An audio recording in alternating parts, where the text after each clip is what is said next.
Wrestling, football o basketball? Draymond Green versus Terrence Mann. Agawan ng bola na nauwi sa sahig. Steps holding on to the ball. Yeah, flag is down on. At nagpaulan ng 4 na tres sa Draymond Green, nag-ala Steph Curry pa.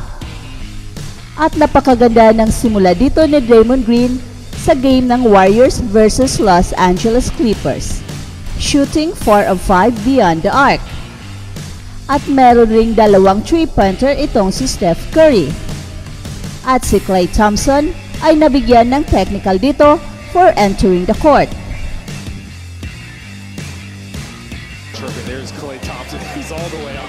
At tambak ang Los Angeles Clippers sa first half, 33-22. Second quarter na, pinasok ang rookie ng Warriors na si Brandon Podziemski. At talagang nagpakitang gilas ito. At may pa-assist pa ni Stephen Curry. And finally, tumama na ang Santa Claus na si James Harden. 4 straight points dito si Harden. At si David Roddy, tapal na lang ang inabot kay Russell Westbrook. What an amazing block! Pero sa last minutes ng second quarter, bumida itong si Stephen Curry. Nag-back-to-back 3-pointers. At walang kalaban-laban dito ang depensa ng Los Angeles Clippers. Napa-oh my God na naman si Stephen Curry dito. At talagang di matatawaran ang shooting ni Steph Curry kahit saang bandaman sa court, pasok. So, 18 points na si Steph Curry sa first half pa lang. At halftime, 67-48, lamang ng 19 points ang Golden State Warriors. Third quarter na, Draymond Green may padang pa galing sa assist ni Darius Saric. At talagang Pasko na dahil nag-iinit na ang Santa Claus na si James Harden. 8 straight point kaagad ang naitala niya at naibaba ang lead ng Warriors sa single digit na lang. At ito pa, bumida na talaga si James Harden at di na paaawat, pasok na naman. Pero sumagot naman dito si Klay Thompson sa kanyang 5 straight points to the rescue para sa Warriors. And end of the third quarter, 92-85, 7 na lang ang lamang dito ng Warriors. Fourth quarter, Jonathan Kuminga, pinosteray si Daniel Dice, dinakdakan ng harap-harapan. At eto na, wrestlingan na. Draymond Green at Terrence Mann, lampaso ang dalawa sa sahig. And at the last 2 minutes, lamang na lang ng 1 point ang Warriors. At sa last 9 seconds, tumira si Paul George ng 3 points. At sa huli, panalo ang Los Angeles Clippers 113-112, talo ng 1 point ang Golden State Warriors. Than Soto out on the perimeter, but as I was saying earlier, where's the help from the guard? Tama ang mga bashers ni Kai Sotto na hindi siya pang NBA. Yes, tama kayo. Tama rin kayo na wala nang pag-asa si Kai Sotto sa NBA. Yan ang ating pag-uusapan in this video. Pero bago yan, kung isa ka sa mga bashers ni Kai Sotto o isa kang talangka, ay pakiclick muna ang subscribe button. Let's break down the recent performance ni Kai Sotto kung totoong hindi pang NBA ang kanyang laro at wala nang pag-asa ang kanyang NBA dream.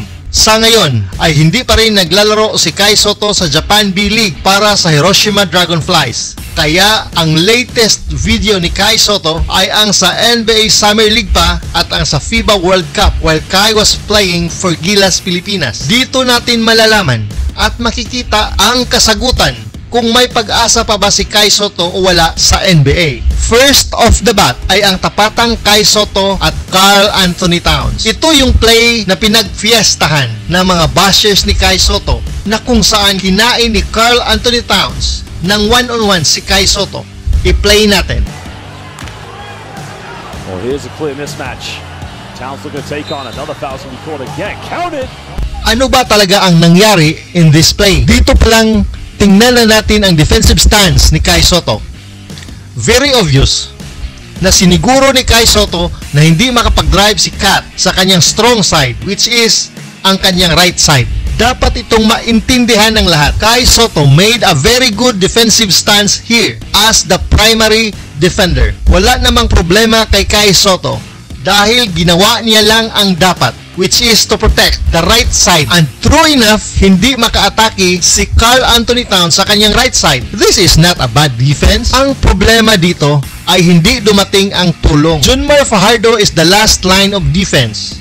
Pero kung tutuusin, ay responsibility ito ng isa pang player to provide the help defense galing dito dahil ang mga ganitong sitwasyon ay kailangan ng team defense. And in this case, hindi dumating ang help defense. Kaya nakaatake si Karl Anthony Towns and Kai Sotto was shocked in this play dahil walang tulong na dumating. It's a terrible team defense. And again, dapat ay mayroong tulong galing dito sa side na ito, which is in this case si Dwight Ramos, ang player na mag-provide ng help defense. And to prove my point, tingnan natin ang isang play ng Barangay Ginebra. Look at here, si Scottie Thompson ang primary defender dito. Pero tingnan mo kung saan si L.A. Tenorio. L.A. Tenorio is sagging. He is there providing help. At nang nakawala ang offensive player kay Scottie Thompson at akala niya ay free lane na siya towards the basket, ay nandyan kaagad si L.A. Tenorio to provide the help. Yan dapat ang ginawa ni Dwight Ramos. And for sure with Coach Tim Cone, the assistant coach of Gilas Pilipinas, dapat ganito ang depensa na ginawa ni Dwight Ramos. Makalusot man sa primary defender, pero mayroong 2 o 3 help defender ang mag-convert sa ilalim to provide the help. Too bad, in this play, Dwight Ramos is nowhere to be found. Okay na sana ang ginawa ni Kai Sotto, okay rin ang ginawa ni Junmar Fajardo, pero dapat dito pa lang ay tumulong na si Dwight Ramos dahil siya ang pinakamalapit sa offensive player. Sure, Kai Sotto can play better defense than this. Kung nag-front lang sana si Kai Sotto dito, mas mahihirapan sana si Karl Anthony Towns na umatake. In this case, ay binigay talaga ni Kai Sotto ang left side, knowing na mayroong help defense na darating. Pero wala. Kaya Kai Sotto has no other recourse but to foul. And Kai Sotto took matters in his own hands. And besides, Karl Anthony Towns is a legit NBA All-Star. And even in the NBA, no one can guard him one-on-one. Kaya it should not be taken against Kai Sotto kung nakakascore dito si Karl Anthony Towns. Moreover, hindi pa 100% si Kai Sotto dito and he is playing hurt. Halos hindi na nga siya makatalon dahil sa sakit ng kanyang likod. This single play will not define kung makakapasok ba o hindi si Kai Sotto sa NBA. As I was saying earlier, where's the help from the guard? That's it for now, guys. Pero bago kami magtatapos, ay huwag kalimutan na huwag magpahuli sa mga pinakabago mga kwento at balita ng kasiyahan at tagumpay. Bahala na ang mga marites dyan. Basta kami ay handang maghatid ng tunay na inspirasyon sa mundo ng sports.